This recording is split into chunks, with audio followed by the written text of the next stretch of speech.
So Smite is an action MOBA, and for the Xbox One, action is definitely the key word. It looks and feels like a third-person action game. I mean, you get to play a god. We have 60 plus gods, each with awesome powers to choose from. It was important to us that Smite be very comfortable for players unfamiliar with MOBAs to just jump into. When people think of MOBAs, they most commonly think of our Conquest Mode, which you see in most MOBA esports. If Conquest isn't your thing, we have a variety of modes. You can play solo, co-op, or online with your friends. First up, we have Arena, that is played 5v5, and it's our version of Deathmatch. Your goal is to defeat enemy gods and their minions to reduce their team ticket count to 0.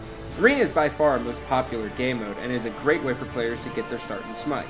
And if you're nervous about jumping into the action, don't worry, you can play this locally or co-op with your friends against bots. Joust is also a great place for players just jumping into MOBAs since it teaches you about lanes and plays a bit more like a standard MOBA.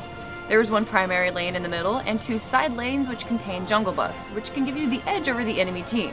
Siege is our newest game mode, which is a 4v4 Mayan map with 2 lanes that is separated by a jungle. At the very center of the map is the Siege monster, which you can use against the opposing team, but it's a really cool way to test your skills and strategy against others. Conquest is one of our coolest and most recognizable modes. Your goal is to make it to the enemy's base, all while taking down their defenses across a 3-lane map with a jungle in between. This is our classic MOBA mode, and what our esports scene plays on. It requires a lot of strategy and is one of the more rewarding modes. Finally, we have 5v5 Assault, where players battle on one lane lined with 2 towers, a phoenix, and a titan on both sides of the map. It's a fast-paced game mode featuring randomized god selection, so it'll keep players on their toes. We also have Match of the Day, which adds a little spin to the current modes that we have that you and your friends can play. We're definitely looking forward to bringing Smite to a brand new audience. We also want our existing players to try out our console experience, so we're going to have a way for PC players to transfer over their progress and purchases.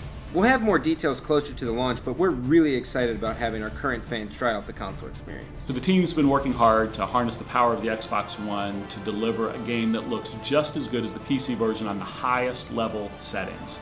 And best of all, it's actually free. So players of the Xbox One can get a game that's AAA production values and free to play.